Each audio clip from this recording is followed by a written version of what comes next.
السلام علیکم ورحمۃ اللہ وبرکاتہ۔ آج کا ہمارا عنوان ہے قربانی کی فضیلت۔ قربانی ایک اہم ترین عبادت ہے۔ پرانی قوموں سے یہ دستور رہا ہے کہ لوگ قربانی کو اپنے پروردگار سے اپنے تعلق کو بڑھانے کا ذریعہ سمجھتے ہیں۔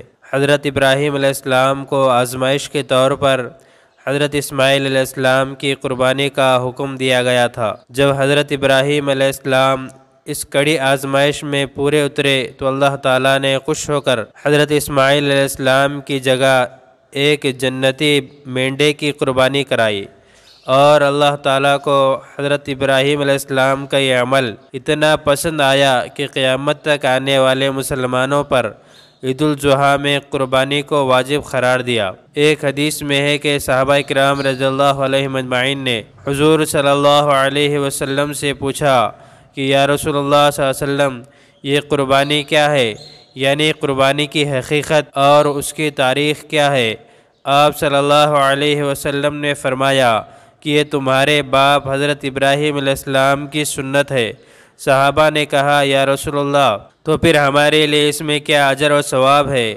آپ صلی اللہ علیہ وسلم نے فرمایا، ہر بال کے بدلے ایک نیکی۔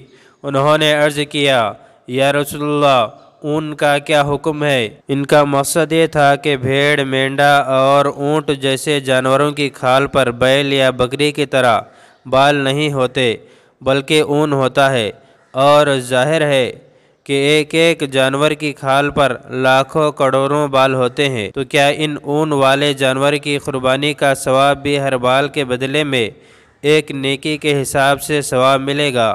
آپ صلی اللہ علیہ وسلم نے فرمایا، ہاں، اون کے ہر بال کے بدلے میں بھی ایک نیکی ملے گی۔ قربانی کی اہمیت اور فضیلت کے پیش نظر حضور صلی اللہ علیہ وسلم برابر قربانی کرتے رہے، کبھی قربانی کو آپ نے نہیں چھوڑا۔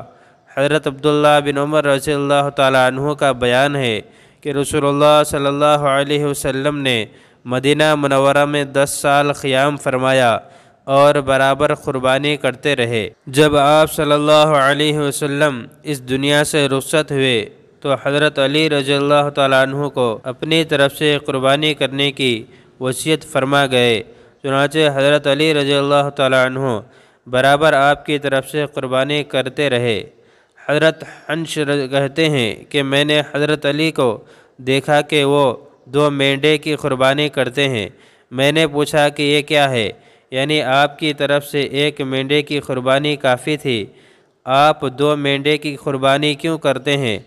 حضرت علی رضی اللہ تعالیٰ عنہ بتایا کہ رسول اللہ صلی اللہ علیہ وسلم نے مجھے وصیت فرمائی تھی کہ میں آپ کی طرف سے بھی قربانی کیا کروں، تو ایک قربانی رسول اللہ صلی اللہ علیہ وسلم کی جانب سے کرتا ہوں۔ ترمذی شریف کی روایت ہے کہ اللہ تعالیٰ کے رسول صلی اللہ علیہ وسلم نے فرمایا، قربانی کے دنوں میں اللہ تعالیٰ کو خون بہانے سے زیادہ پسندیدہ کوئی عمل نہیں ہے، اور یہ قربانی کا جانور قیامت کے میدان میں اپنے سنگوں، بالوں اور کھروں کے ساتھ آئے گا، اور قربانی میں بہایا جانے والا خون زمین پر گرنے سے پہلے اللہ تعالیٰ کے یہاں قبولیت کا درجہ حاصل کر لیتا ہے۔ لہذا خوش دلی کے ساتھ قربانی کیا کرو۔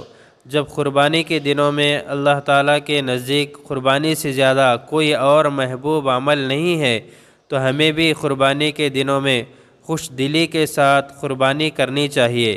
نبی کریم صلی اللہ علیہ وسلم نے ارشاد فرمایا، قربانی کا جانور قیامت کے دن 70 گنا زیادہ موٹا ہو کر آئے گا اور نیکی تولنے والے ترازو میں رکھا جائے گا۔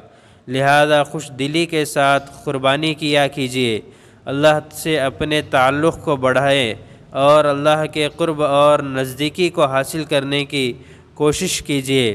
باری تعالیٰ اپنے کلام پاک میں ارشاد فرماتے ہیں کہ اللہ تعالیٰ کو تمہاری قربانی کا گوشت اور خون نہیں پہنچتا، مگر اللہ کو تمہارے دلوں کا تقوی پہنچتا ہے۔ اسی طرح ان کو تمہارے بس میں کر دیا ہے تاکہ تم اللہ کی بڑائی بیان کرو، اس بات پر کہ اس نے تم کو ہدایت عطا فرمائی، اور آپ نیکی کرنے والوں کو خوشخبری سنا دیجیے۔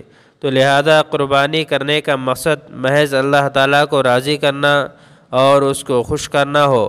اگر تمہارے اندر اخلاص ہی نہیں ہوگا، یا اخلاص میں کسی طرح کی کوئی کمی ہوگی، مثلا ہم قربانی کے لیے قیمتی اور فربا جانوروں کو خرید کر اپنی بڑائی جتانا چاہتے ہیں یا لوگوں میں خواہ اپنی شان اور حیثیت دکھانے کا ہمارا ارادہ ہے، تو یاد رکھیے اللہ کے نزدیک ایسی قربانی کا کوئی فائدہ نہیں ہے، اور یقین مانیے کہ ایسی قربانی پر اجر و ثواب کی امید رکھنا فضول اور بیکار ہے۔ اس طرح کی اور ویڈیوز کے لیے ہمارے چینل کو سبسکرائب کریں، بازو میں لگے بیل آئیکن کو پریس کریں، زیادہ سے زیادہ شیئر